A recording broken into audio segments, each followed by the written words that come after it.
के पेपर के मार्क्स हैं मेरे पास सभी के, ठीक है। आर्यन के फिजिक्स में बहुत सही मार्क्स आए हैं, आर्यन अच्छा है। बाकी प्राची के सही हैं और सौरभ के भी थोड़े सही हैं, प्राची सौरभ थोड़े से सही हैं। बाकी तो मैं किसी के नहीं बोल सकता अच्छे मार्क्स हैं। ऐसा क्यों, बोलो।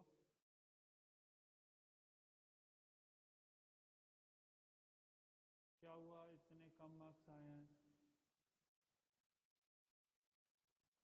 बताओ।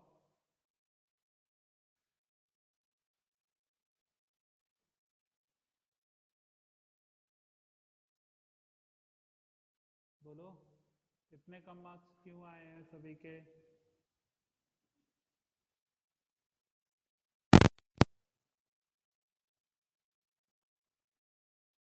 बोलो।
क्या अब आवाज आ रही है सभी को।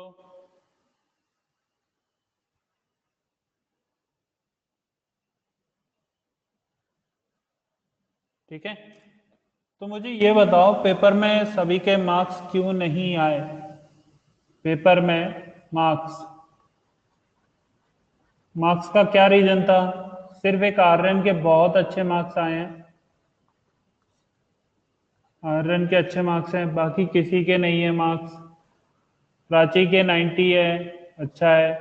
सौरभ के 85 हैं, ये भी थोड़ा अच्छा है। लेकिन बाकी किसी के तो मार्क्स ही नहीं आए, क्यों, बोलो। मार्क्स क्यों नहीं आए हैं सभी के।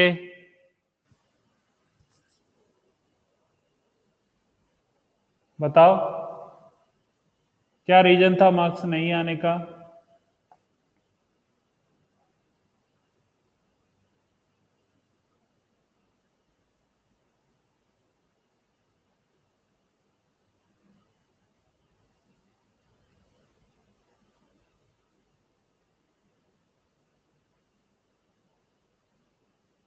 इसका आंसर दो, सभी मार्क्स क्यों नहीं आए हैं।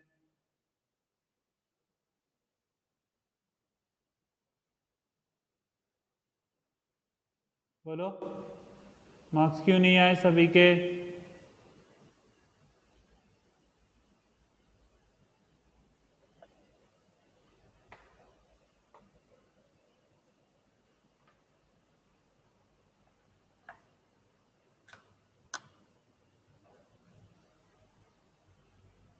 बताओ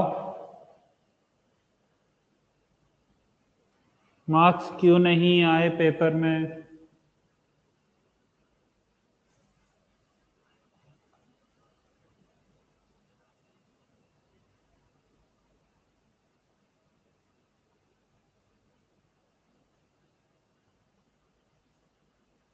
चलो अनिकेत अपना रीजन बताओ। अभी माइक ऑन कर सकते हो तुम। अनिकेत।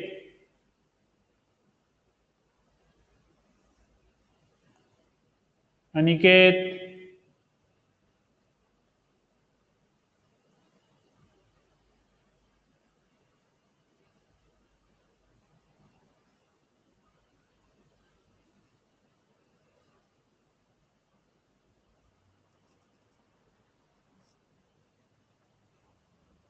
अनिकेत।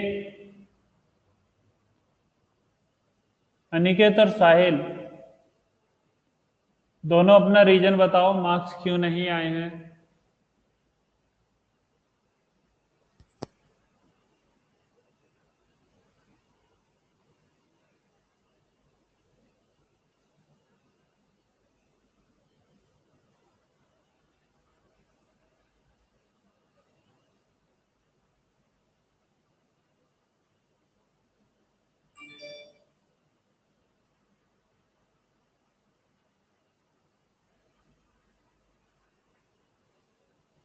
पेपर डिस्कशन करें।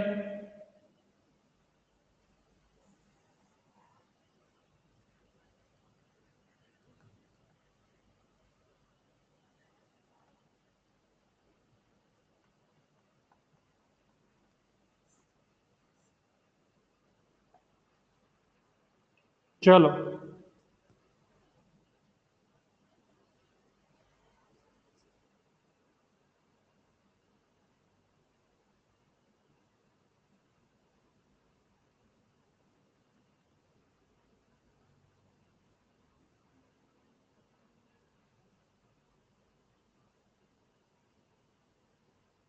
तो क्वेश्चन नंबर 1 सभी लोग ध्यान से देखते हैं ना। Question number 1, the number of significant figure in all the measured value. In all the measured value क्या क्या गिवन है? 25.12, कॉमा 200.9, कॉमा 4.156। इसका आंसर बताओ कितना होगा? 1.217 इंटू 10⁻⁴।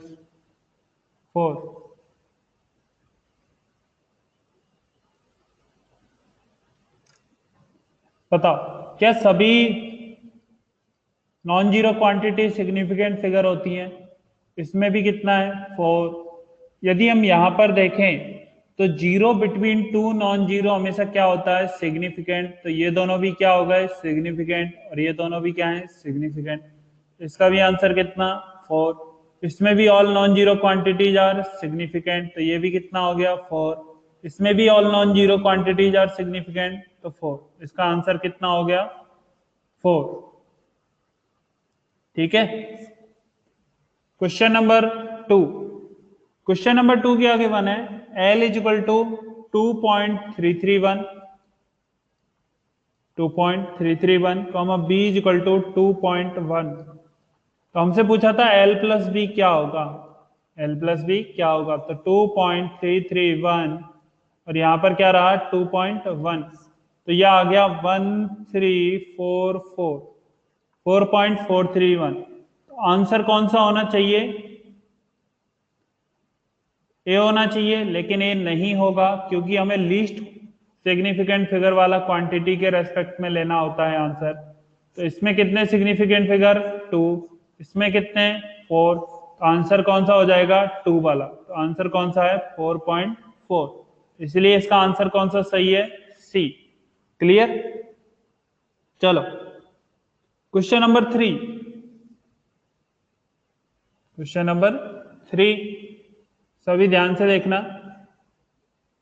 क्या दिया हुआ है? If the time period of oscillation of pendulum is 2.5 second, T कितना गिवन है? 2.5 सेकेंड। एंड लीस्ट काउंट क्या है? 0.5 सेकेंड। तो लीस्ट काउंट होता है मिनिमम जितना कोई भी डिवाइस मेजर कर सकता है, वो क्या कहलाता है? Least count. इसीलिए जो परसेंटेज एरर है, परसेंटेज एरर क्या होगा? Least count upon original value 2.5 into 100। तो कितना आ गया? 0.5 अपॉन 2.5 इंटू 100, इसका आंसर कितना हो गया 20%। आंसर कितना हो गया 20%। क्लियर है? बोलो।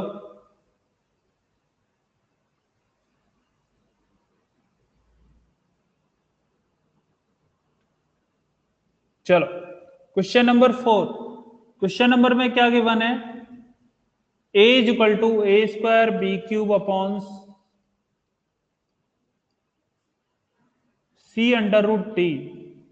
अब ऐसे में जब हमें पहले से याद होना चाहिए कि मल्टीप्लिकेशन और डिवीजन में जो परसेंटेज एरर होता है वो होता है यदि हमें a की पावर n, b की पावर n अपॉन c की पावर क्यूब, d की पावर r गिवन है, तो होगा m times percentage error in a plus n times percentage error in b plus q times percentage error in c plus r times percentage error in d।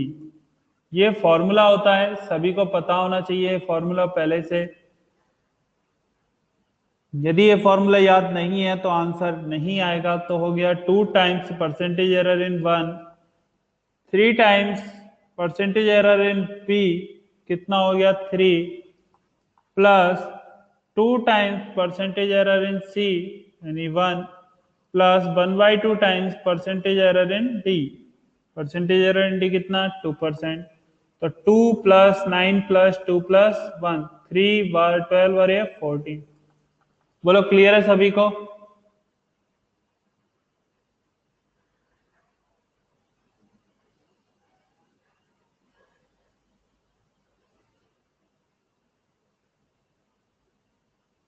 Clear है सभी को?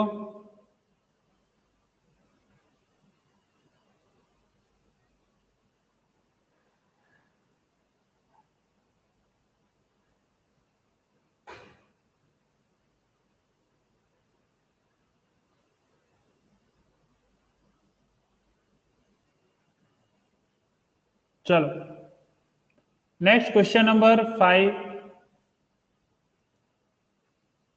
Question number 5। Question number 5 में क्या given है? हमें दो resistance given है। R1 is equal to 6 plus minus 0.3 kilo और R2 इज इक्वल टू क्या गिवन है? 10 प्लस माइनस 0.2 किलो ओम। यही गिवन है। अब हमें पता होना चाहिए कौन सा कॉम्बिनेशन है? पैरेलल कॉम्बिनेशन है। पैरेलल कॉम्बिनेशन में R इक्वलेंट होता है R1 R2 upon R1 plus R2, R1 R2 upon R1 plus R2। ठीक है, तो देखो R1 R2 कितना हो जाएगा? परसेंटेज एरर इन R1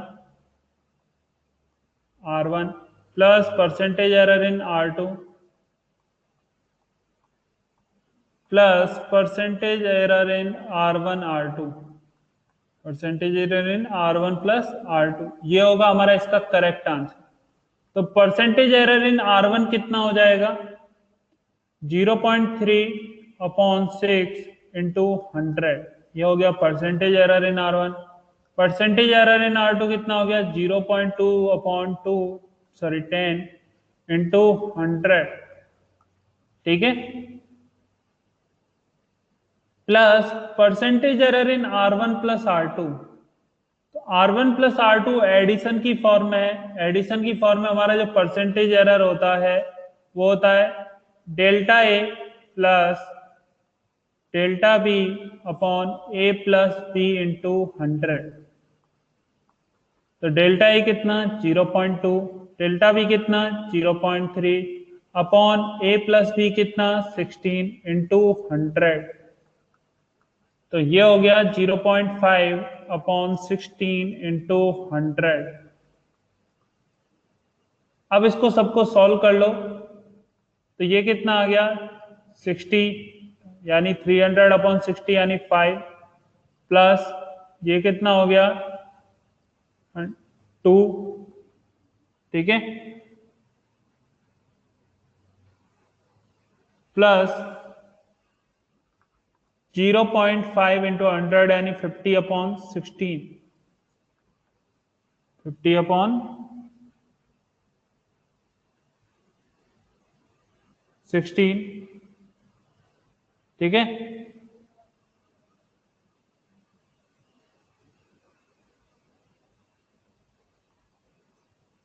तो 7 प्लस 3, 10% के अप्रोक्स आंसर आना चाहिए इसका।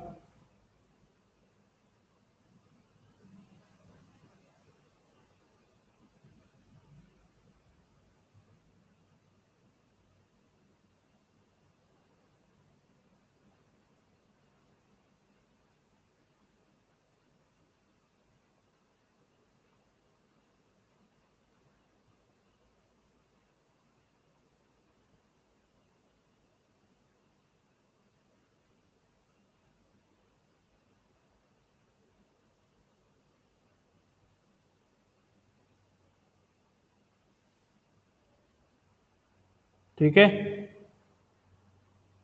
इसका आंसर 10% के अप्रोक्स आना चाहिए।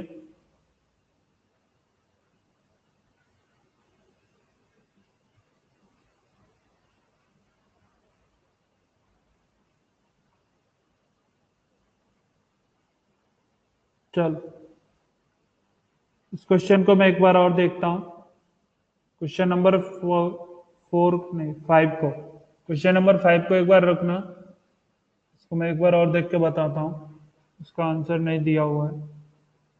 ठीक है, नेक्स्ट क्वेश्चन देखो, क्वेश्चन नंबर 6। क्वेश्चन नंबर 6 में क्या गिवन है, सिग्निफिकेंट फिगर बताना था 23.023। ये तो हो गए 5 सिग्निफिकेंट फिगर। 0.0003 इसमें कितने हो गए, एक, और ये हो गया 2.1 इंटू 10⁻⁻3, इसमें कितने सिग्निफिकेंट फिगर हो गए, 2। बोलो क्या ये सभी का क्लियर था, बताओ क्या ये सभी का क्लियर था।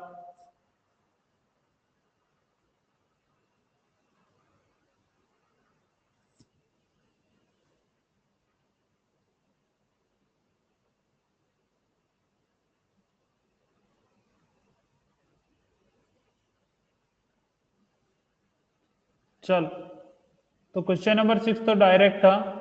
इसके बाद था क्वेश्चन नंबर 7। इसके बाद कौन सा क्वेश्चन है, question number 7। A small metallic ball through a fluid with a speed v in downward direction experience a force F which acts in upward direction. Experimentally, the magnitude of this force is directly proportional to radius of the ball, velocity of ball and viscosity of the fluid. किस किस को viscosity का dimension याद था, बोलो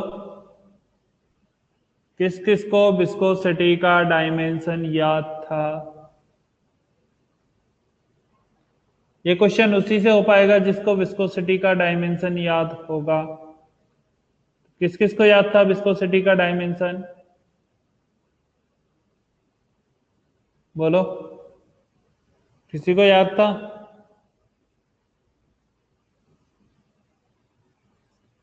F is equal to होता है eta A D V by D Z, eta A D V by D Z.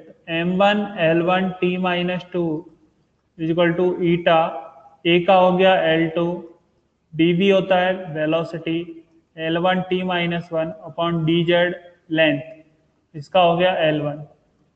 तो ये आ गया m1l-1t-1, ये होता है ईटा का डायमेंशन।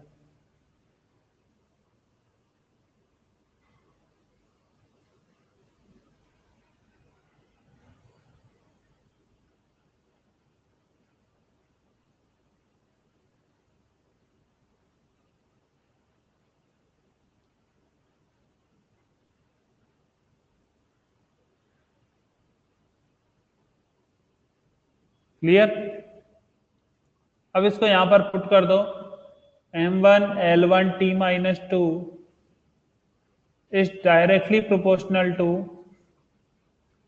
आर यानी कि L1 की पावर ए, वेलोसिटी यानी L1 t माइनस 1 की पावर बी, और विस्कोसिटी यानी m1 L माइनस 1 t माइनस 1 की पावर सी।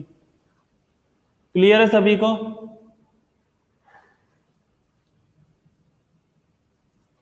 m की पावर सी, L की power a plus B minus C, t की power minus B minus C. तो यहाँ से आ गया m1 L1 t minus 2। Compare करो, c इज इक्वल टू आ गया 1, c इज इक्वल टू 1 आ गया, b plus C is equal to आ गया 2, c इज इक्वल टू 1 है तो b इज इक्वल टू भी क्या आ गया 1, और a plus B minus c is equal to है 1। तो b माइनस सी तो हट गया, a इज इक्वल टू भी क्या आ गया 1। तो r की पावर 1, p की पावर 1 और ईटा की पावर भी क्या आ गया 1। r की पावर 1, p की पावर क्या आ गया 1, और ईटा की पावर भी क्या आ गया 1। बोलो क्लियर है सभी को? एक बार इसे नोट कर लो, ठीक है? सभी इसे नोट करो।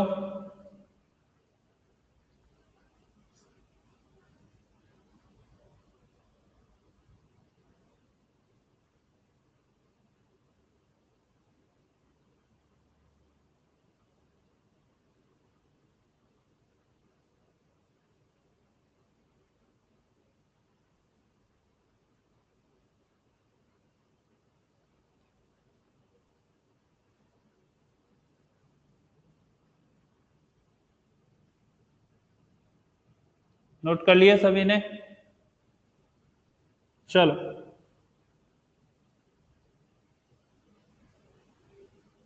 आगे देखो, क्वेश्चन नंबर 8। क्वेश्चन नंबर 8 क्या है? Which of the following statement is true? Numerical constant can not B deduced bye the method of dimension. हम फाइंड आउट कर सकते हैं। तो पहला ऑप्शन क्या हो गया इसका? रॉन्ग। 8 का आंसर क्या हो गया?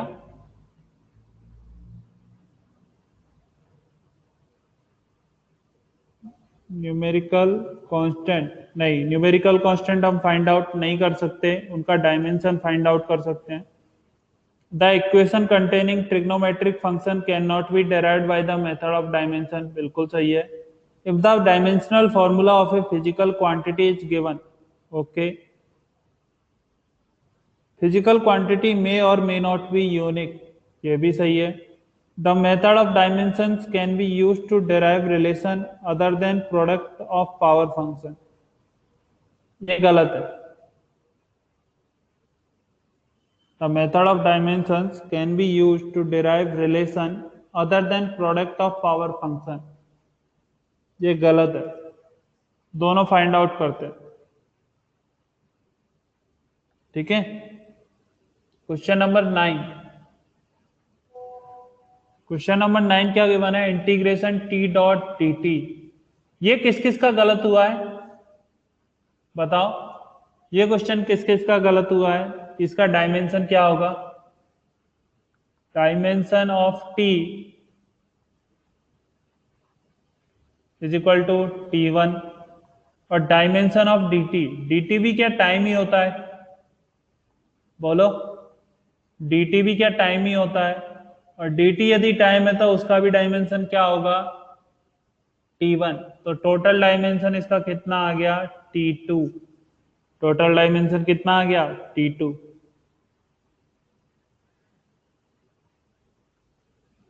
ये किस किस का सही हुआ है ये बताओ? ये क्वेश्चन पेपर में किस किस का सही हुआ है?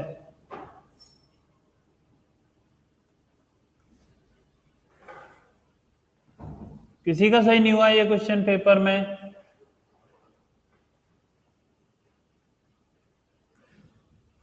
बोलो।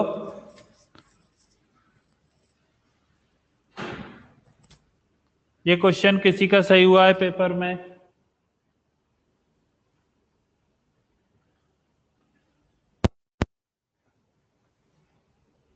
Atharva, okay. Next, find the dimensional formula of m dv by dt। m dv by dt। m क्या होता है? मास, तो मास का डायमेंशनल फॉर्मूला m1। dv क्या होता है? वेलोसिटी। dv क्या होता है? Change in velocity. तो इसका फॉर्मूला होगा L1 t माइनस 1। और dt क्या होता है? टाइम। इसका फॉर्मूला होता है t1। तो ओवरऑल आंसर क्या आएगा? m1 L1 t minus 2।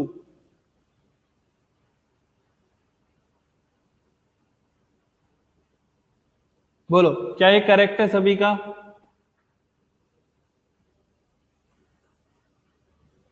बोलो कितने लोगों का करेक्ट था ये पेपर में?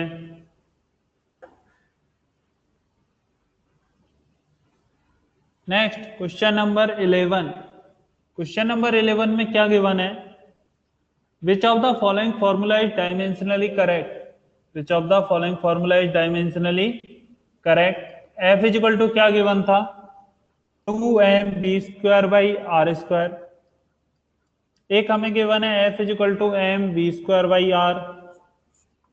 एक हमें गिवन है f is equal to m square into acceleration. और क्या गिवन है? F is equal to M B upon T square. चलो, M mass, B velocity, R radius. तो डायमेंशन लिखते हैं m1 L1 t माइनस 1 का whole square upon L square. तो एल स्क्वायर से एल स्क्वायर क्या हो गया? Cancel out. और फोर्स का डायमेंशन होता है m1 L1 t माइनस 2। ये करेक्ट नहीं है। Second, m b square by r. तो m1 वेलोसिटी होता है L1 t माइनस 1 का होल स्क्वायर अपॉन L1। तो जब हम इसको सॉल्व करेंगे तो ये आएगा m1 L1 t माइनस 2। तो यही डायमेंशनल फॉर्मूला होता है किसका? फोर्स का। तो किस किस का ये करेक्ट था? क्वेश्चन नंबर 11 बोलो, क्वेश्चन नंबर 11 किस किस का करेक्ट है?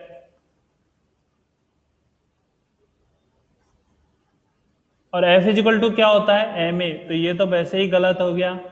और एफ इजिकल टू होता है m b by t. F is equal to correct क्या होता है? M b by t. तो इसलिए ये भी क्या हो गया? रॉन्ग। तो इसके सब चारों में से यही आंसर क्या हुआ? करेक्ट। नेक्स्ट देखो क्वेश्चन नंबर 12।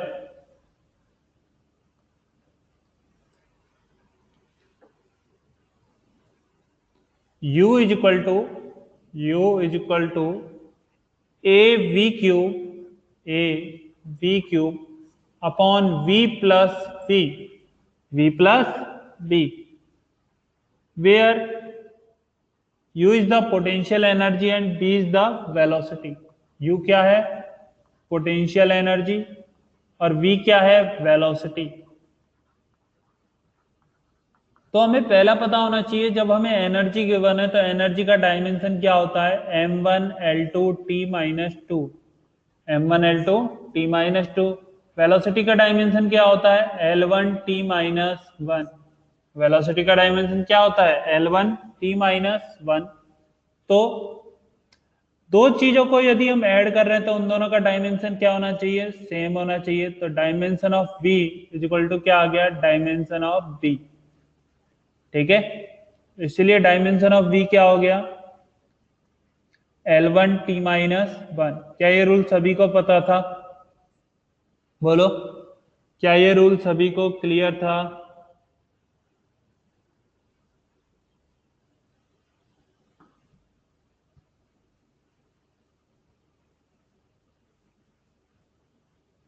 चलो, अब यहां पर लिखते हैं पोटेंशियल एनर्जी का dimension m1 L2 t minus 2 is equal to a v cube upon, यदि मैं इसको लिखना चाहूं तो मैं भी लिख सकता हूं वेलोसिटी। डायमेंशन वाइज मैं इसे क्या लिख सकता हूं?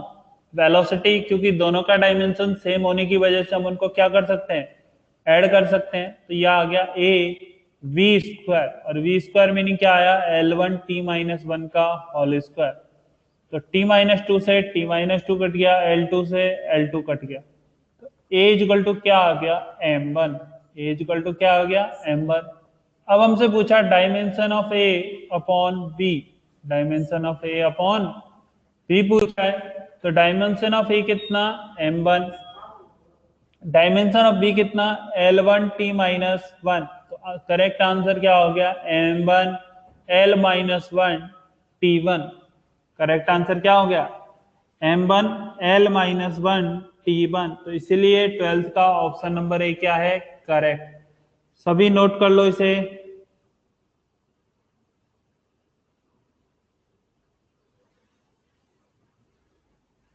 नोट करो सभी।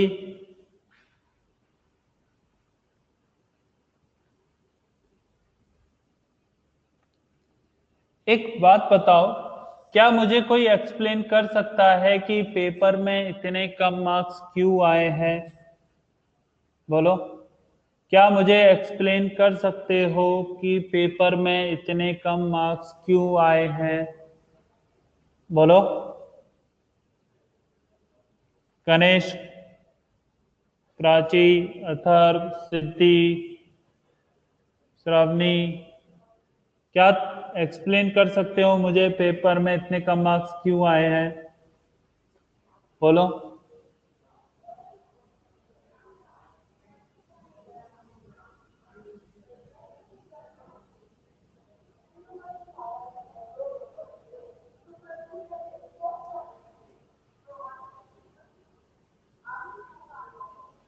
बताओ, क्या एक्सप्लेन कर सकते हो? गणेश, कम मार्क्स क्यों आए हैं बताओ।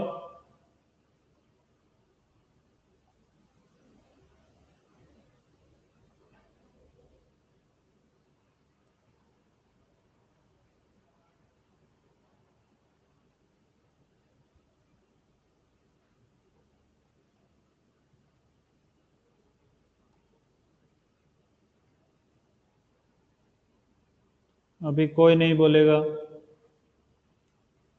क्वेश्चन नंबर 13 लिखो सभी। क्या गिवन है? A is equal to V upon capital A plus X upon capital B, where V is the velocity. तो वेलोसिटी का डायमेंशन होगा L1t-1। X is the displacement और डिस्टेंस, इसका होगा L1। और a इज द एक्सेलरेशन, तो इसका dimension क्या हो गया? L1t-2। यदि हम दोनों को ऐड कर रहे हैं तो दोनों का डायमेंशन क्या होना चाहिए? सेम होना चाहिए। और किसके सेम होना चाहिए? एक्सेलरेशन के। L1t-2 is equal to b upon a dimension of y। और L1t-2 इज इक्वल टू क्या होना चाहिए? डायमेंशन y जी x upon a, sorry x upon b। तो वेलोसिटी का L1t-1 upon a is equal to L1t-2। A is equal to आ गया T, A is equal to क्या आ गया? टी। और ऐसे ही यहां से यदि लिखोगे तो L1t-2 is equal to L1 upon B, तो बी आ गया टी स्क्वायर। बी क्या आ गया? T square. अब हमसे यदि जिसका डायमेंशन पूछा है ए बी का, ए इंटू बी, तो ए इंटू बी क्या आ गया? T Q. क्लियर है सभी को? बोलो, क्या ये यहां तक क्लियर है सभी को? क्या ये क्वेश्चन क्लियर है?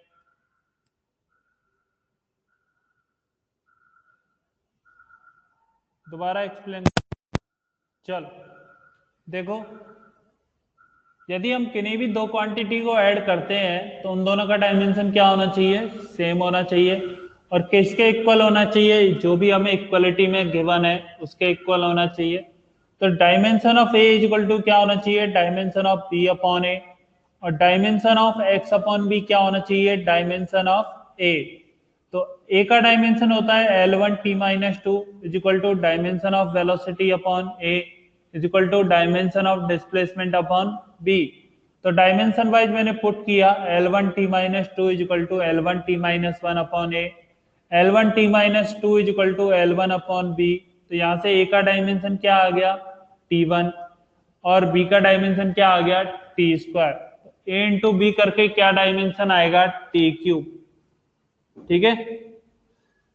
चल, क्वेश्चन नंबर 13 हो गया। क्वेश्चन नंबर 14, यदि हमें फोर्स कितना गिवन है? 10 न्यूटन, एक्सेलरेशन कितना है? 2। तो क्या F is equal to m a? सभी को पता है F इज इक्वल टू क्या होता है? एम ए। एफ कितना 10, एम कितना पता नहीं, ए कितना 2, एम कितना आ गया 5। और यदि हमें पार्टिकल का वेलोसिटी गिवन है 5, पार्टिकल का वेलोसिटी कितना है 5 मीटर पर सेकेंड, और हमसे पूछा जाए momentum p is equal to क्या m इंटू वी होता है, p इज इक्वल टू क्या होता है m इंटू वी, तो 5 इंटू 5 यानी 25।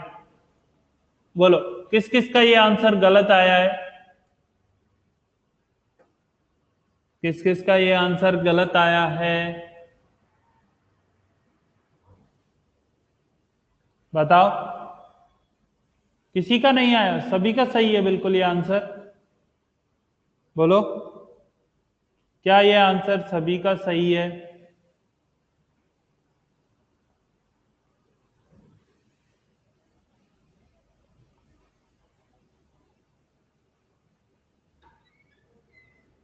ओके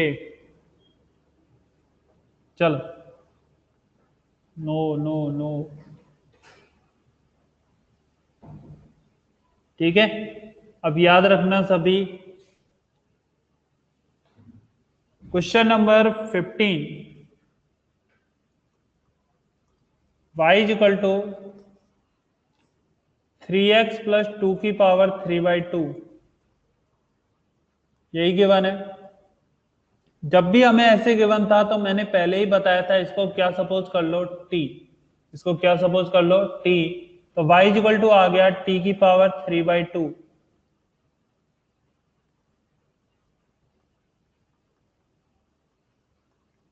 ठीक है, तो यहां से हम फाइंड आउट करते हैं पहले D T Y D X, तो D T Y D x कितना हो गया 3।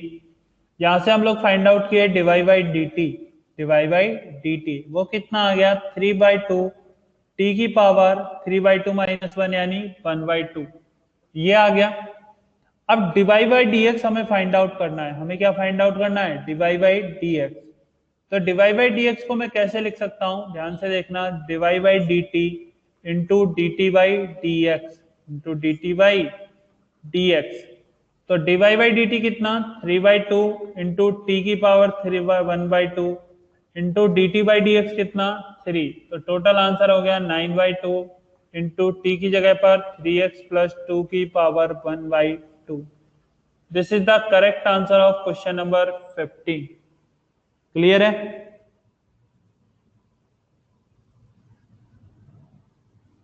चलो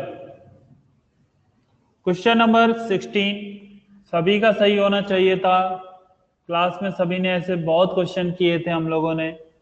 3x² plus 2x plus 4 f x is equal to 3x² plus 2x plus 4, तो d of f x upon D x कितना आ गया 3x² का डिफरेंशिएशन कितना 2x प्लस 2x का डिफरेंशिएशन कितना 1, तो आंसर कितना आ गया 6x प्लस 2। ये किसका सही था, ये किस किस का आंसर ये बिल्कुल करेक्ट है 16 का?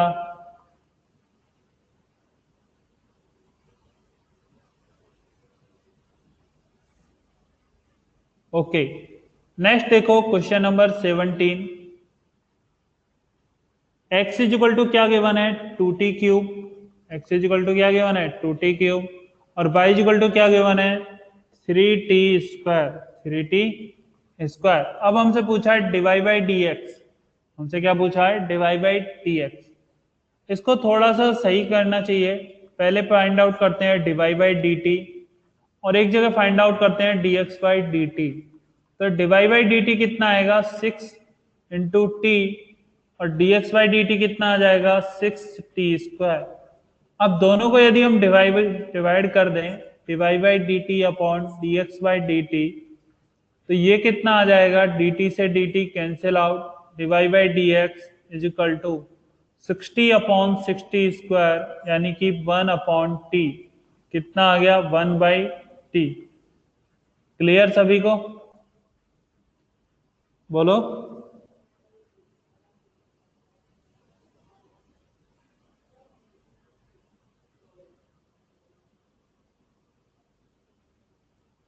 चलो क्वेश्चन नंबर 18 डिस्कस करते हैं आगे।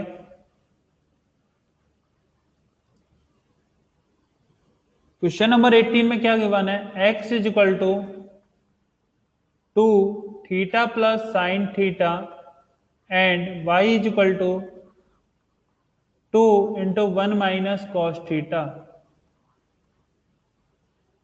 ठीक है, तो सबसे पहले हम फाइंड आउट करते हैं dx upon d theta, dx upon d theta.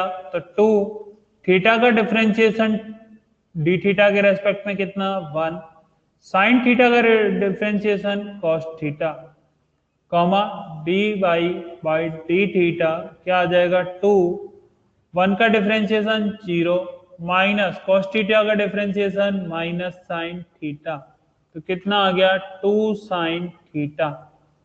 ठीक है, तो डिवाई बाई डी एक्स यदि हमसे पूछा गया है तो Dibai by D x is equal to हो गया 2 sine theta upon 2 into 1 plus cos theta.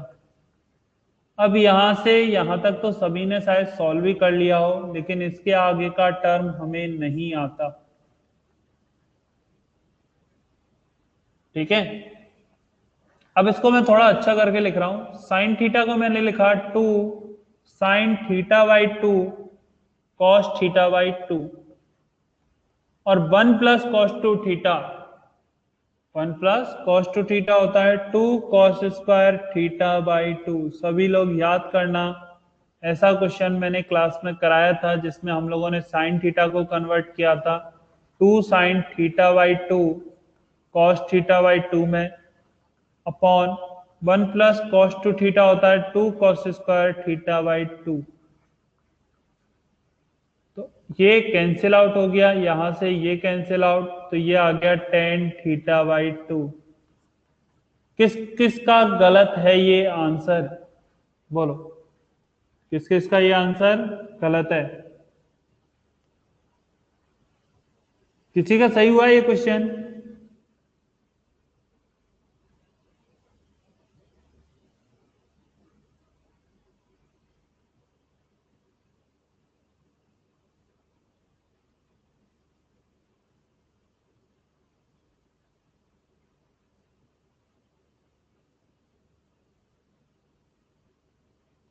Note कर लो सभी, सभी नोट कर लो इसे।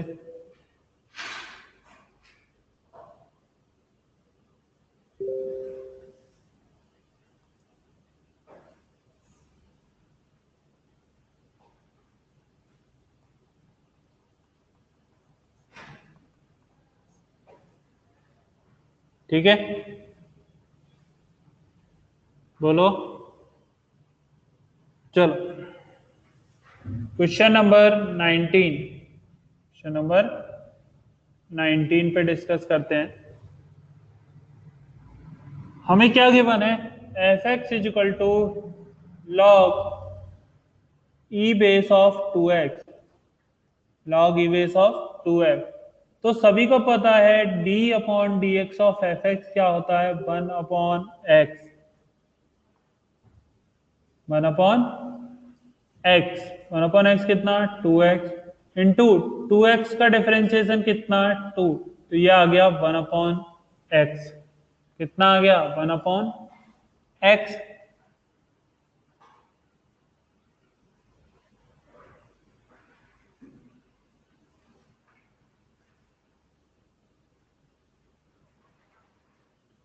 तो d ऑफ एफ एक्स यानी कि f dash x with respect to time is equal to 1 upon x into क्या लिखना पड़ेगा मुझे d x by D t, क्योंकि इसने पूछा है टाइम के रेस्पेक्ट में डिफरेंशिएशन। यदि हम x के रेस्पेक्ट में निकालते तो मेरा आंसर होता 1 अपॉन एक्स, लेकिन टाइम के रेस्पेक्ट में फाइंड आउट करने के लिए मुझे इससे मल्टीप्लाई करना पड़ेगा d x by D T से। ठीक है,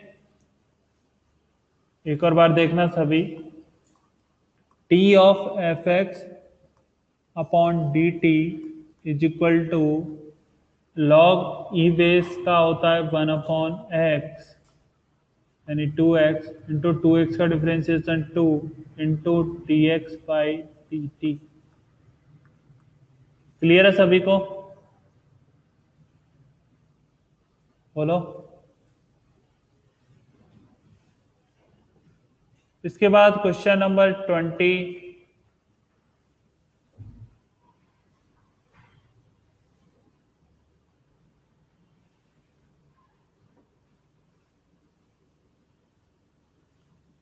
If linear momentum p,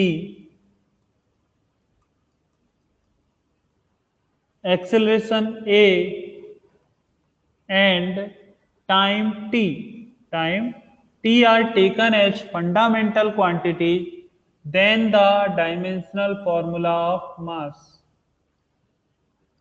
तो p क्या होता है? लीनियर मोमेंटम यानी कि m1 l1 t minus one की पावर a।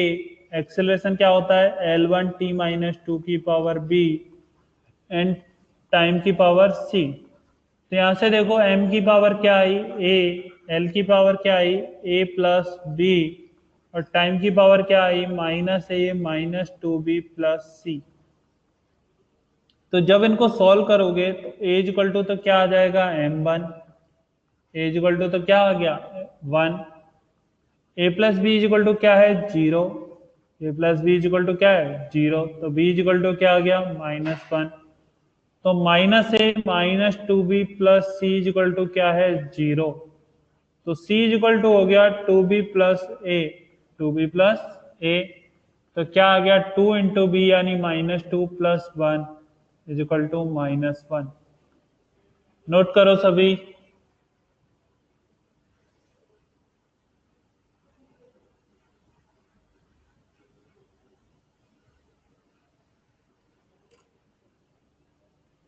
नोट करो।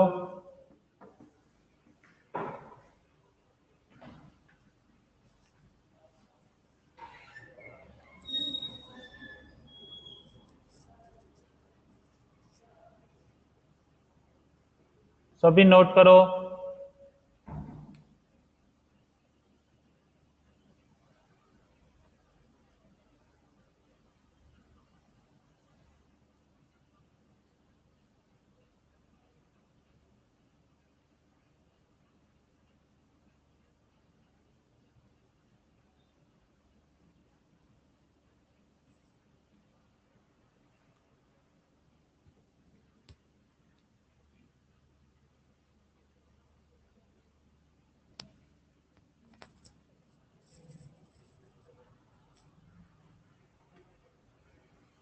चलो अगला क्वेश्चन लिखो।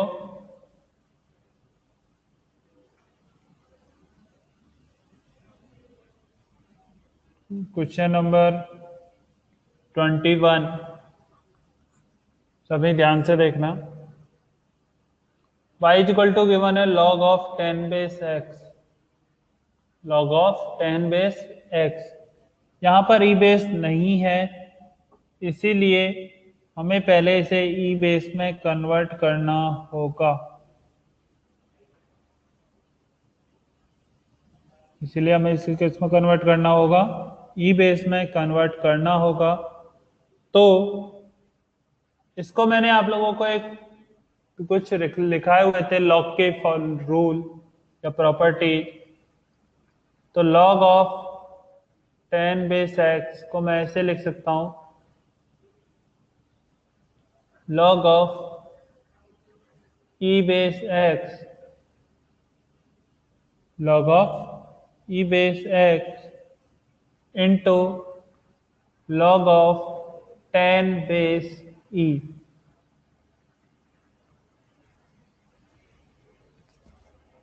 ठीक है। तो अब हम इसका डिवाइड बाई डी एक्स कर सकते हैं। ये थोड़ा सा अच्छा क्वेश्चन है। ठीक है, ये जनरली नहीं पूछा जाएगा कभी भी, क्योंकि इसमें लॉग का प्रॉपर्टी यूज हो रहा है। तो ये हो गया log ऑफ 10 बेस e, ये तो हो गया constant, into log of e base x का होता है 1/x। तो यहाँ से आ गया answer divide by D x is equal to log 10 base e upon x। सभी लोग इस क्वेश्चन को नोट कर लो। ठीक है, अच्छा क्वेश्चन था ये।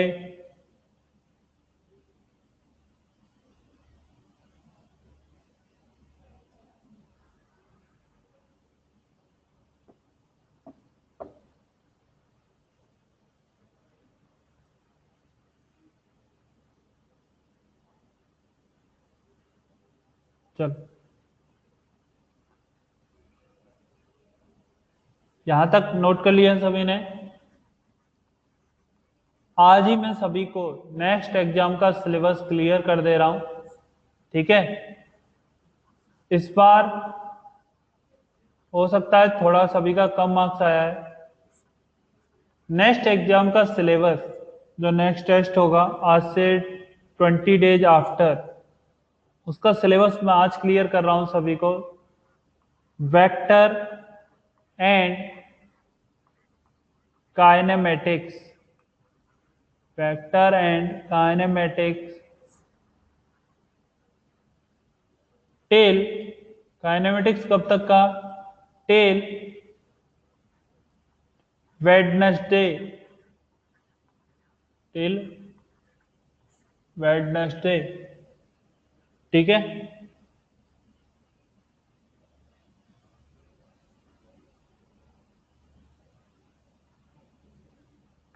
यानी कि 14 अक्टूबर तक, टिल 14 अक्टूबर। ये लो, सभी के लिए आज मैंने पहले ही सिलेबस अनाउंस कर दिया है। जितना हो सकता है प्रैक्टिस करना, जितना होमवर्क दे रहा हूं उन सभी को ध्यान से करना।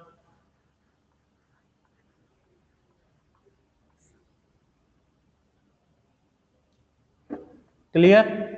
नोट कर लो सभी। मुझसे कोई दोबारा पूछेगा नहीं, मैं पहले बता रहा हूं। आज ही मैं क्लियर कर दिया है सभी को नेक्स्ट एग्जाम का syllabus, vector plus kinematics till 14 अक्टूबर तक। जितना काइनेमेटिक्स कंप्लीट हो जाएगा वो सभी हमारे टेस्ट के सिलेबस में आएगा। क्लियर है? बोलो अब अच्छे मार्क्स आएंगे इस टेस्ट में, नेक्स्ट वाले में कुछ नहीं आएगा। एरर मेजरमेंट, बेसिक मैथमेटिक्स कुछ भी नहीं आएगा, सिर्फ वेक्टर और काइनेमेटिक्स। क्लियर है सभी को? चल, क्या सभी के इस बार अच्छे मार्क्स आएंगे इस टेस्ट में जो 17-18 अक्टूबर को होगा? बोलो।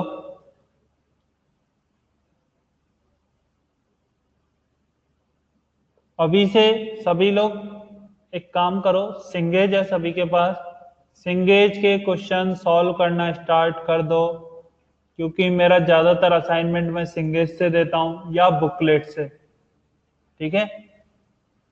तो सभी को पहले ही बोल रहा हूँ, सिंगेज और बुकलेट सभी लोग अच्छे से सॉल्व कर लो ताकि तुम्हारी प्रैक्टिस हो सके। चलो, क्वेश्चन नंबर 12, सॉरी 22।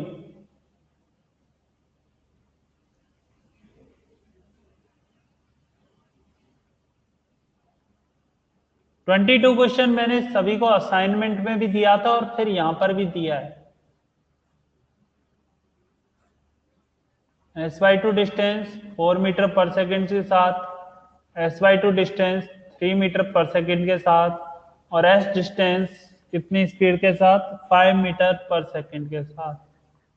तो हमारे पास एवरेज स्पीड का फॉर्मूला होता है total distance upon total time, total distance upon total time. ये तो सभी का सही होना चाहिए था, मैंने क्लास में भी इसको सॉल्व कराया, असाइनमेंट भी दिया ये सब क्वेश्चन का।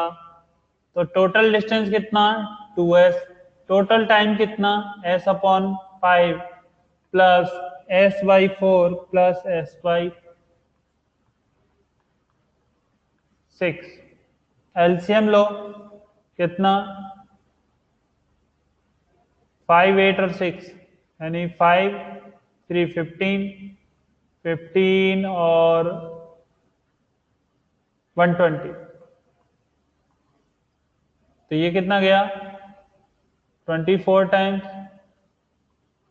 प्लस 8 से कितना 15 टाइम्स, प्लस 6 से कितना 20 टाइम्स, ऊपर में 2s रिमेन है, तो ये आ गया 240s अपॉन 24 प्लस 15 39, 39 और 20 59s।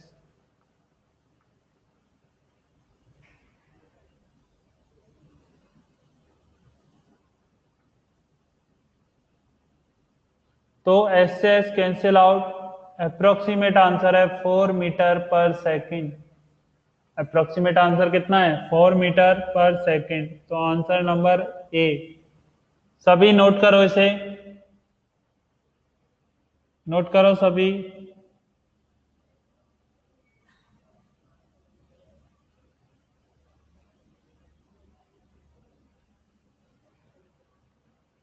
देखो दोबारा एक्सप्लेन करता हूं। ये डिस्टेंस कितना है s, मैंने टोटल डिस्टेंस कितना सपोज कर लिया 2s। 2s का हाफ पार्ट कितने से ट्रेवल किया 5 मीटर पर सेकंड से, तो इसमें कितना टाइम लगा होगा 5s/5, इसमें कितना टाइम लगा होगा s/5 सेकंड। अब उसने बोला है कि जो रिमेनिंग डिस्टेंस था उसका भी हाफ पार्ट कितने से ट्रेवल किया 4 मीटर पर सेकंड से, यानी कि पार्टिकल ने s/2 डिस्टेंस कितने से ट्रेवल किया 4 मीटर पर सेकंड से, और अदर s/2 कितने से ट्रेवल किया 3 मीटर पर सेकंड से। तो एवरेज स्पीड क्या होता है total distance upon total time, total distance कितना 2s, टोटल टाइम कितना s/5 plus s/2 upon 4 plus s/2 upon 3, तो ये कितना आ गया, ये तीनों टाइम आ गए, तो तीनों को ऐड करो, तो ऊपर 2s, एलसीएम लिया 120, 24, 15 और 20, कितना आ गया 24s अपॉन s, s से s कैंसिल आउट, तो ये कितना आ गया approximately 4 metre per second, approximately 4 metre per second. Clear है सभी को, नोट कर लो।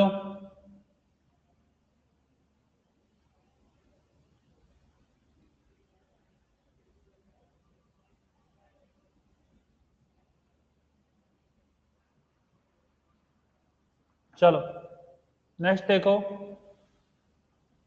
Question number 23, question number 23, question number 23 में दिया हुआ इंटीग्रेशन 0 से l dx upon ax plus b, dx upon ax plus b. मैं सबसे पहले क्या सपोज करता हूं, इंटीग्रेशन करना है तो मैं इसको चाहूं तो डायरेक्ट कर सकता हूं, लेकिन कुछ अच्छा बता के करता हूं। ax plus B is equal to क्या सपोज करो t, ax plus B is equal to क्या सपोज करो t, तो a इज इक्वल टू क्या आ गया dt by dx, a is equal to क्या आ गया dt बाई dx, तो dx इज इक्वल टू आ गया dt अपॉन a। अब इस इक्वेशन को चेंज कर दो, इंटीग्रेशन dt अपॉन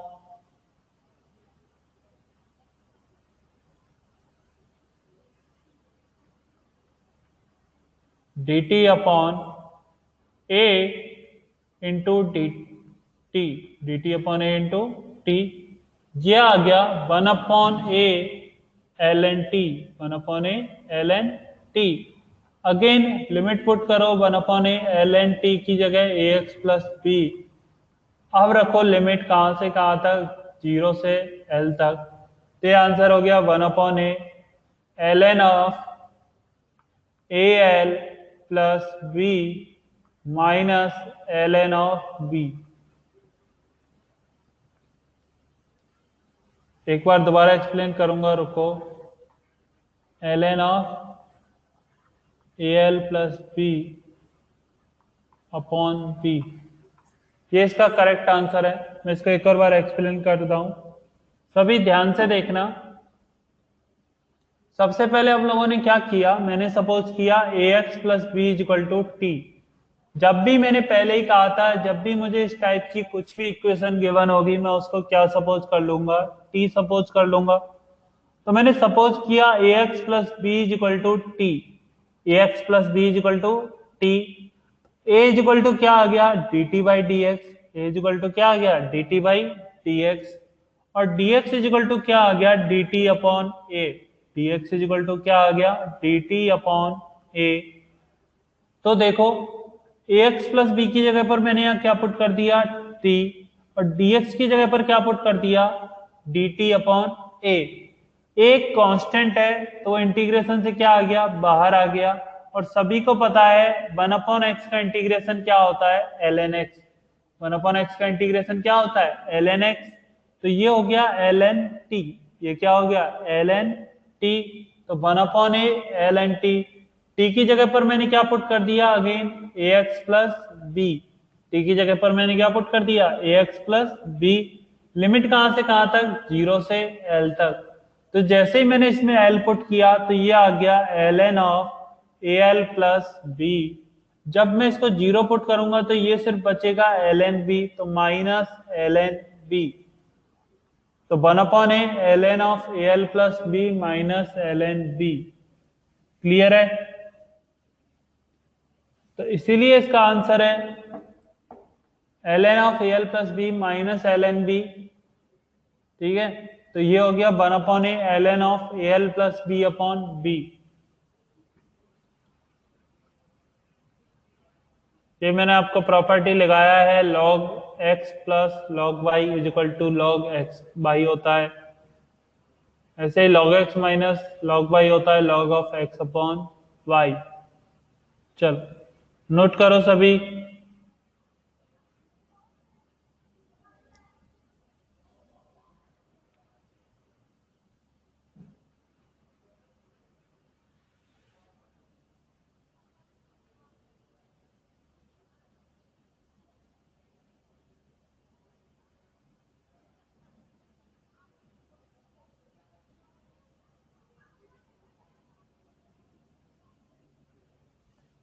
चलो नोट कर लिया।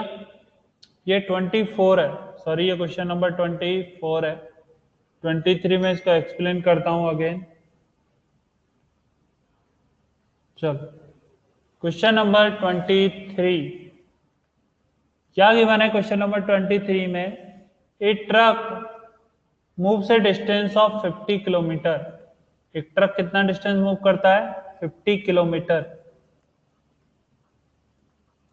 It covers first half of the distance with यानी 25 kilometre with a speed of 200 metre per second. 200 metre per second. And other half of the distance यानी 25 kilometre next को किससे, B से। किससे cover करता है, बी से। If the average speed of truck is 100, average speed का formula होता है total distance upon time. Total distance upon time.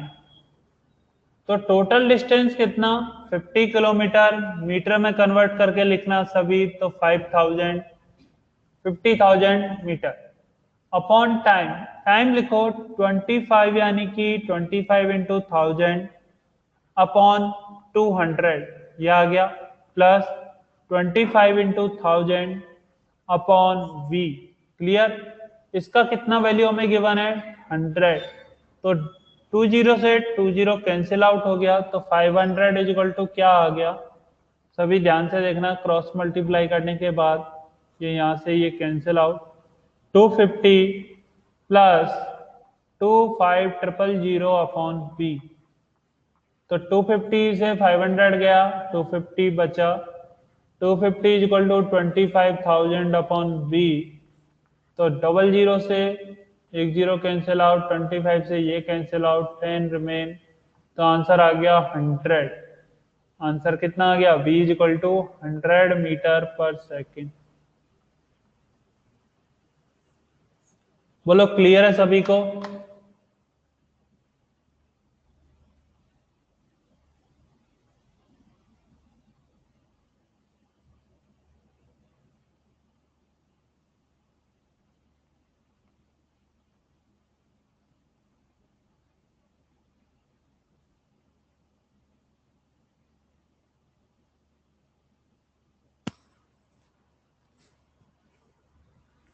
Sorry एक गलती हो गया, इसमें मैंने यार 2 से तो डिवाइड किया ही नहीं, तो 50/2, इसको थोड़ा सही करना सभी।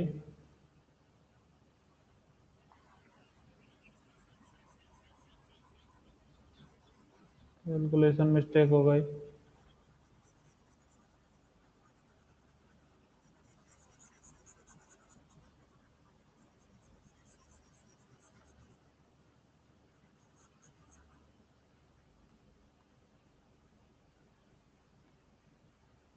देखो 500 is equal to 250/2 plus 25,000/P। ये सब ये कैंसिल आउट करो 250 से, तो ये रहा 2, ये रिमेन रहा 1, ये कितना रहा 100। तो 3/2 इज इक्वल टू आ गया 100B, 100/B, B is equal to आ गया 200/3। करेक्ट आंसर है 200/3। अब नोट करो सभी से, छोटा सा गलती हो गया वहां पर, ठीक है, सभी नोट करो इसे।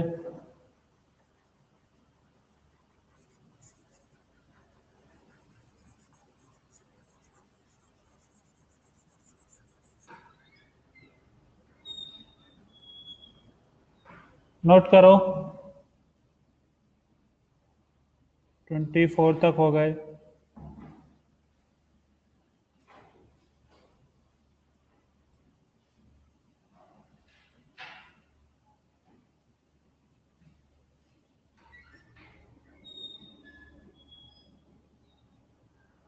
चल नेक्स्ट क्वेश्चन नंबर देखो।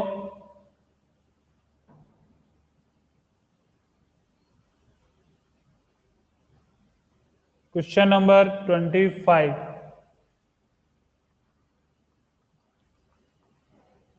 F is equal to given है 2/sin θ plus cos θ, 2/sin θ plus cos θ। ठीक है, अब हमसे पूछा है कि find the value of F minimum, find the value of F minimum. तो सभी ध्यान से देखना, एफ मिनिमम होने के लिए क्या नीचे वाला जो क्वांटिटी है, डिनोमिनेटर में जो क्वांटिटी है वो क्या मैक्सिमम होना चाहिए, ये क्वांटिटी क्या होना चाहिए मैक्सिमम। ठीक है, और maximum value of sine theta plus cos theta कितना हो सकता है बोलो। Maximum value of sine theta plus cos theta कितना हो सकता है √2। कब, जब थीटा इज इक्वल टू क्या हो 45 डिग्री, तो साइन थीटा क्या बन जाता है 1/√2, कॉस थीटा भी क्या बन जाता है 1/√2। तो यदि दोनों 1/√2 है तो √2 एलसीएम, तो 1 + 1 यानी 2/√2, तो 2/√2 कितना आ गया √2। तो minimum maximum value of sine theta plus cos theta कितनी होगी √2।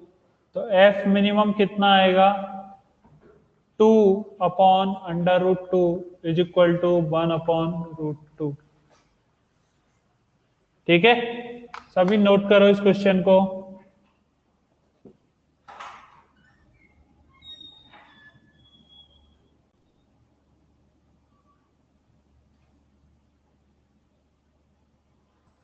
सभी नोट करो।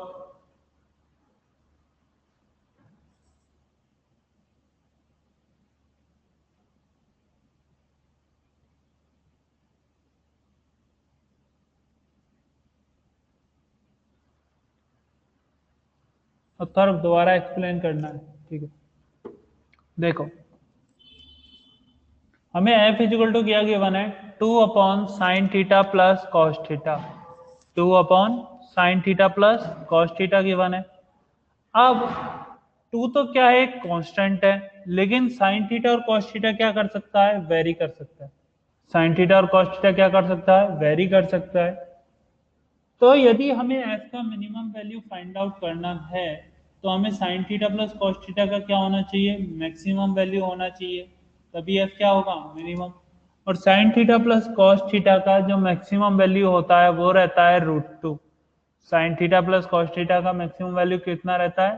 √2। तो √2 कितने पर आता है? Theta is equal to 45 degree पर। ठीक है, तो पुट कर दिया sine theta plus cos theta का मैक्सिमम वैल्यू कितना? √2। तो आंसर कितना आ गया? F minimum is equal to, answer कितना आ गया? 1/√2। क्लियर?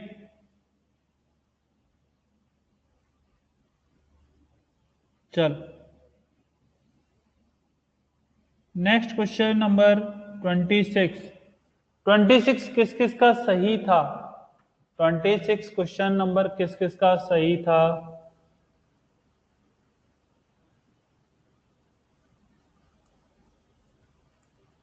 किसी का सही है 26? x is directly proportional, x is equal to √t। देखो मुझे ऐसा क्यों लग रहा है तुम सभी ने टाइम ज्यादा स्पेंड किया है। टाइम पेपर को सॉल्व करने में फिजिक्स में तुम लोगों ने बहुत ज्यादा काउंट किया है। जहां हर क्वेश्चन को तुम्हें 2 मिनट्स में सॉल्व करना चाहिए, वहीं तुमने उसको सॉल्व करने के लिए अप्रोक्स 4 to 5 मिनट्स यूज किए हैं। हाँ, मैं वही बोल रहा हूँ, तुम्हारा जो टाइम मैनेजमेंट था वो बहुत गलत था।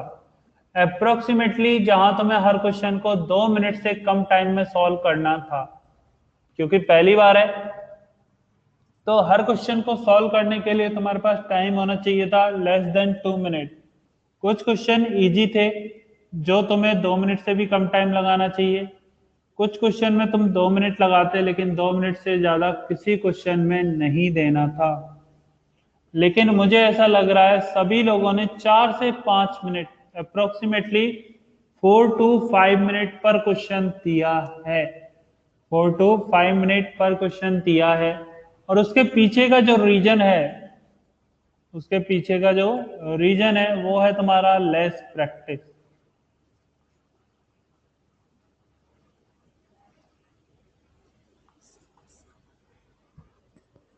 लेस प्रैक्टिस और कंसेप्ट वीक, ये तुम्हारे दो सबसे इंपॉर्टेंट रीजन है जिसकी वजह से तुम्हें हर क्वेश्चन को सॉल्व करने में अप्रोक्सीमेट 4 to 5 मिनट्स का टाइम लगा है। कितने लोग हैं जिन्होंने 35 प्लस क्वेश्चन अटेम्प्ट किए हैं फिजिक्स में? मुझे ऐसे बताओ, कितने लोगों ने 35 प्लस क्वेश्चन अटेम्प्ट किए थे फिजिक्स में? बोलो, किस किस ने 35 प्लस क्वेश्चन अटेम्प्ट किए थे? सौरभ। और देखो, अभी मुझसे जितना बात तुम सही बोलोगे उतना ही तुम्हारे लिए प्रॉफिट रहेगा। झूठ बोल के कोई फायदा नहीं है। तो सच सच बताओ, किस किस ने 35 प्लस क्वेश्चन अटेम्प्ट किए थे पेपर में फिजिक्स में?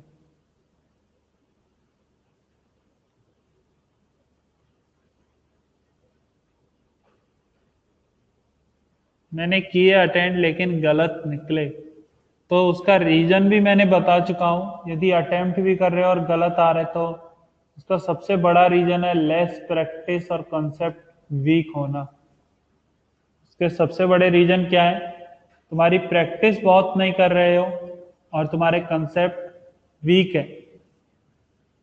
ठीक है, उसका सबसे इंपॉर्टेंट रीजन यही है कि तुम्हारा मार्क्स कम आ रहे हैं, क्वेश्चन सॉल्व नहीं कर पा रहे हो।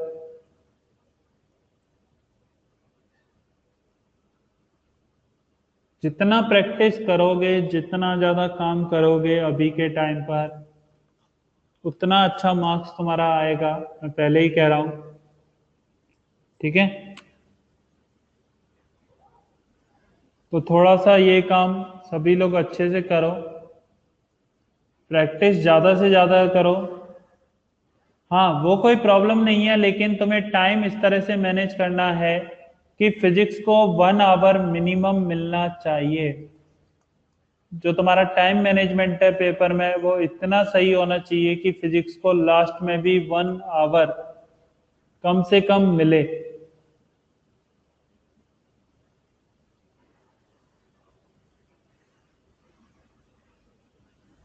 ठीक है, तो थोड़ा सही से करो। मैं सभी को यही बोलूंगा, प्रैक्टिस ज्यादा करो। सिंगेज है सभी के पास?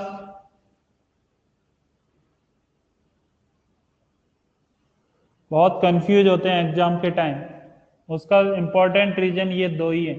जितना ज्यादा प्रैक्टिस होगा, जितना ज्यादा कंसेप्ट क्लियर होगा ना, कंफ्यूजन उतना ही कम होता जाएगा।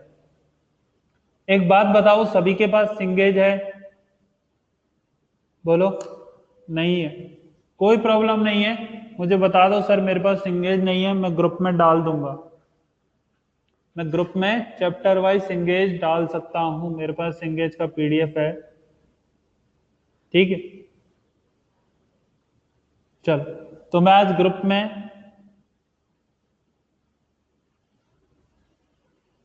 डाल दूंगा सिंगेज। वहां से सभी लोग क्वेश्चन डेली असाइनमेंट में मिलेंगे, उसे सॉल्व करना स्टार्ट कर दो। चल अब देखते हैं, यही क्वेश्चन नंबर 26 क्या दिया हुआ है। x is equal to under root T, X is equal to under root T. तो dx by D T is equal to क्या आ जाएगा, या वेलोसिटी इज इक्वल टू क्या आ जाएगा, टी की power minus half. dx by D T क्या आ जाएगा, टी की पावर माइनस हाफ। देखो सभी, dx by D T is equal to 1/2 T की पावर माइनस 1/2। क्लियर? तो ये हो गया हमारा वेलोसिटी। अब यदि मैं इसको एक और बार डिफ्रेंसिएशन कर दूं तो dv by D T is equal to क्या आ गया, -1/4 टी की पावर -3/2। -1/4 टी की पावर -3/2। ये हो गया हमारा किसका, एक्सेलरेशन। तो acceleration is directly proportional to, acceleration is directly proportional to किसके, ये पूछा है हमसे।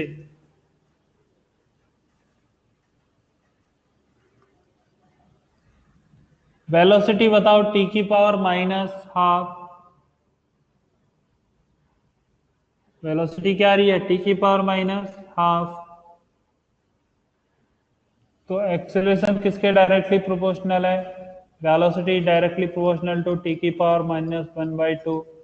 तो v का क्यूब करूंगा तो v cube is directly proportional to T की पावर -3/2। तो a is directly proportional to v cube. बहुत सिंपल क्वेश्चन था, जिसमें सिर्फ 20 से 30 सेकंड का टाइम जाना था सभी का। क्लियर है यहां तक सभी को? चल 26 हो गया। नेक्स्ट डिस्कस करते हैं 27। 27 नंबर क्वेश्चन डिस्कस करते हैं। सभी ध्यान से देखना, क्या दिया हुआ है, v is equal to 20 plus 0.1 into T square. तो एक्सेलरेशन होगा 20 का डिफरेंशिएशन यानी 0 प्लस 0.1 टी स्क्वायर का डिफरेंशिएशन होता है 2t। तो कितना आ गया, 0.2 इंटू टी। एक्सेलरेशन कितना आ गया, 0.2 into T. Time is always positive, time हमेशा क्या होता है, पॉजिटिव। तो एक्सेलरेशन भी हमेशा क्या रहेगा, पॉजिटिव। और वेलोसिटी तो हमेशा ही कैसा रहेगा, पॉजिटिव। इसीलिए ये कैसा मोशन हो गया, एक्सेलरेशन टाइम के साथ इंक्रीज कर रहा है। तो एक्सेलरेशन कांस्टेंट नहीं है, लेकिन एक्सेलरेशन क्या हो रहा है, इंक्रीज हो रहा है। वेलोसिटी को भी इंक्रीज कर रहा है, इसलिए non uniform accelerated motion, non uniform acceleration. क्या 27 का आंसर 3 सभी को दिख गया? बोलो, 27 का आंसर क्या हो गया, 3। ओके, देखो क्या गिवन है, v is equal to 20 plus 0.1 into T square. v is equal to 20 plus 0.1 into T square. Acceleration क्या होता है, dv by D T. Acceleration क्या होता है, dv बाई डी टी। तो dv बाई डी टी 20 का differentiation कितना, 0। dt 0.1 T square का डिफरेंशिएशन कितना, 2t, तो ये आ गया 0.2 टी। तो टाइम हमेशा कैसा रहता है, पॉजिटिव, टाइम कभी डिक्रीज नहीं होता, इसलिए पार्टिकल का एक्सेलरेशन हमेशा कैसा रहेगा, पॉजिटिव और इंक्रीजिंग। तो एक्सेलरेशन जब कांस्टेंट नहीं होता है तो हम उसे नॉन यूनिफॉर्म एक्सेलरेशन बोलते हैं। उसे हम कैसा बोलते हैं, नॉन यूनिफॉर्म एक्सेलरेशन। ठीक है,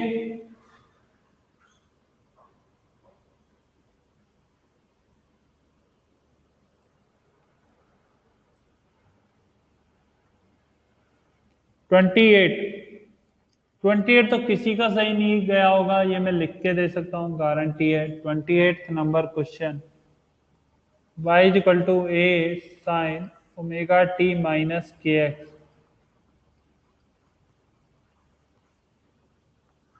क्योंकि पहले हमें फाइंड आउट करना था डिवाई बाई डी टी, तो डिवाई बाई डी टी आता है A omega cos of omega T minus के X, A omega cos of omega T minus के x. D two Y upon D T square आएगा minus A omega square sine of omega T minus के X. Clear. ऐसे यदि मैं यहां से D Y by D X find out करता हूं तो डिवाई बाई डी एक्स आएगा A minus K cos of omega T minus के एक्स। ऐसे del two Y upon del X square find out करूंगा, यानी डबल डिफरेंशिएशन, तो ये आएगा ए के स्क्वायर कॉस ऑफ, कॉस की जगह हो जाएगा sine of omega T minus के एक्स। अब दोनों को क्या कर दो, डिवाइड कर दो, आंसर आ जाएगा। तो आंसर आएगा minus of omega square upon के स्क्वायर।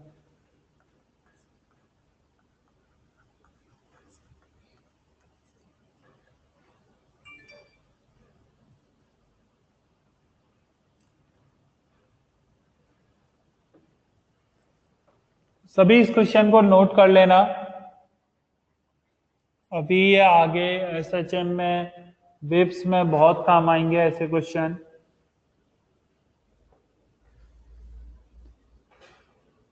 नोट करो, मैं एक और बार बताता हूं इस क्वेश्चन को।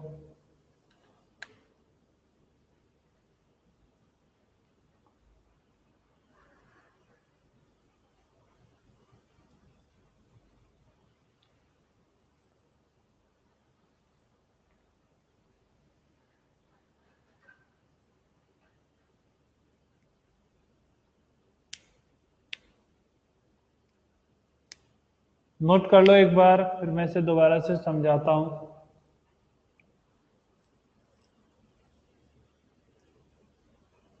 एक बार नोट करो, मैं समझा रहा हूं सभी को दोबारा।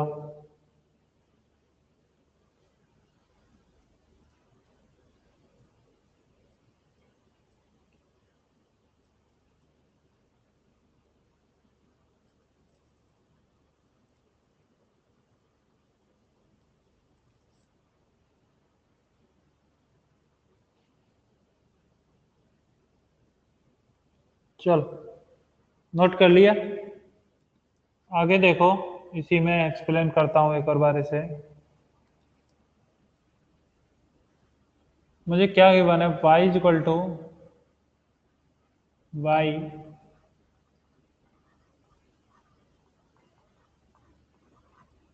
ओमेगा टी माइनस के एक्स, यही गिवन है।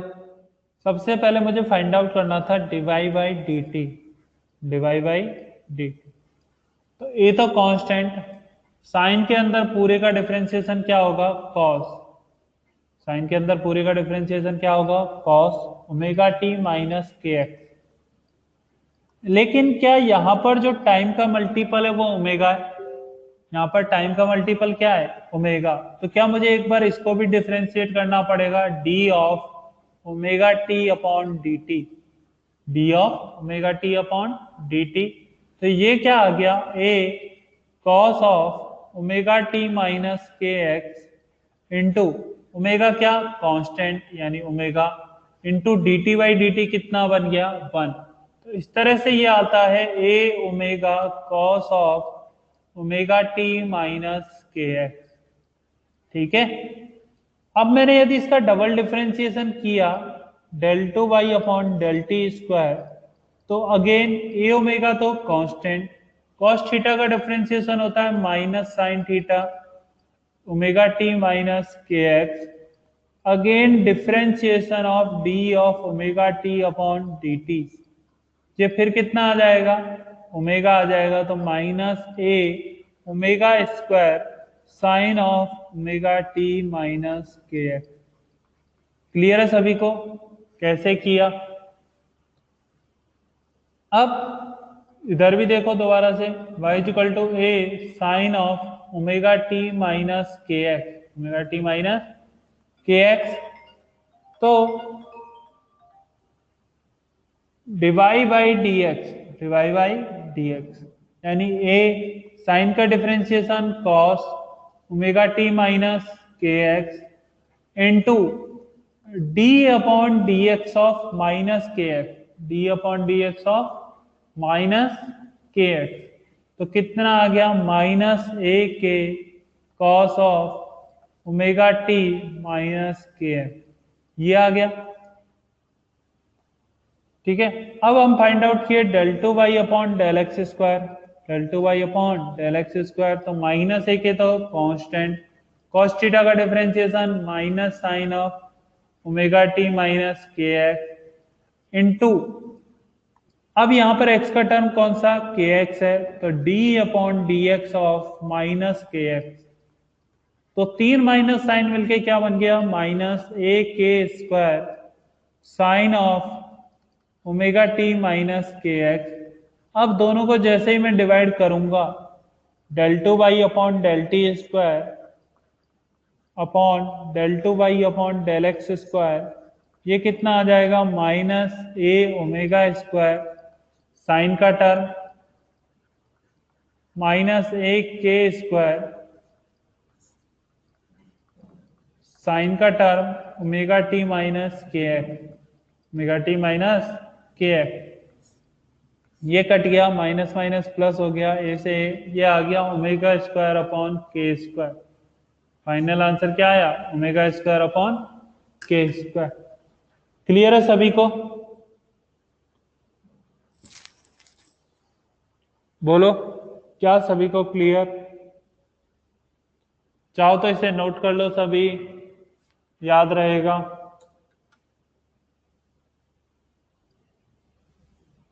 एक मिनट रुकना, यहाँ पे नेगेटिव आएगा और ये पॉजिटिव होगा।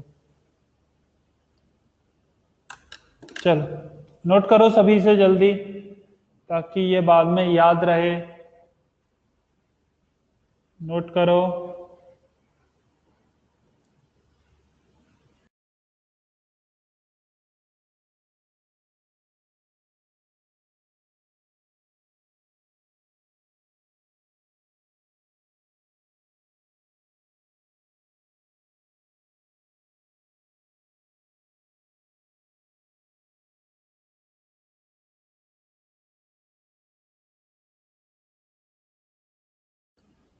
नोट कर लिया सभी ने? चलो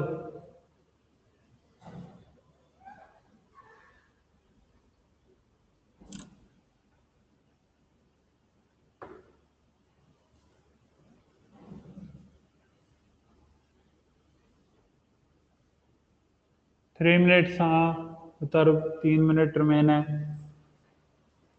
रिमेनिंग पेपर हम कल की क्लास में डिस्कस करेंगे, ठीक है।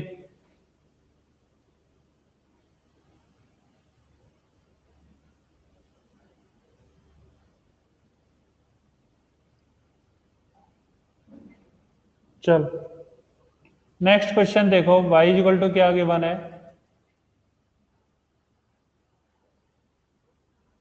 y इक्वल टू हमें गिवन है 12t square minus 2t cube, 12t square minus 2t cube. अब यदि हम चाहें तो हमसे क्वेश्चन में क्या पूछा है, find the particle when the particle achieves maximum speed, the position of the particle. पहले पार्टिकल की स्पीड फाइंड आउट करो dy बाई dt से, तो dy बाई dt क्या होगा, 24t माइनस टी स्क्वायर, क्या होगा 6t स्क्वायर, क्या हो गया। और when the particle is achieves its maximum speed, यदि हमें किसी का भी मैक्सिमम फाइंड आउट करना है तो हमें उसका डिफरेंशिएशन को क्या करना पड़ता है, जीरो। तो एक और बार हमें क्या करना पड़ेगा, dv by D T is equal to zero. तो dv बाई डी टी कितना आ गया 24 माइनस 12t, तो t इज इक्वल टू कितना आ गया 2, t इज इक्वल टू कितना आ गया 2 सेकेंड। तो 2 सेकंड पर पार्टिकल की स्पीड क्या होगी, मैक्सिमम। पुट करके देखो कितनी आ रही है, 24 into two minus 6 into two का स्क्वायर, यानी कि 24 इंटू 48 माइनस 24 कितना आ गया 24 मीटर पर सेकेंड। जब पार्टिकल का स्पीड मैक्सिमम है तो हमसे पूछा है वाई कोऑर्डिनेट, तो वाई हो गया 12 इंटू टू का स्क्वायर माइनस 2 इंटू टू का क्यूब, यह आ गया 12 इंटू फोर माइनस 2 की पावर 4 यानी 16, तो 32। वाई कोऑर्डिनेट कितना 32। क्लियर है सभी को, नोट कर लो। लास्ट 30 सेकेंड रिमेनिंग, सब नोट करो। कल की क्लास में यहीं से हम डिस्कशन स्टार्ट करेंगे अगेन। 30 क्वेश्चन हो चुके हैं।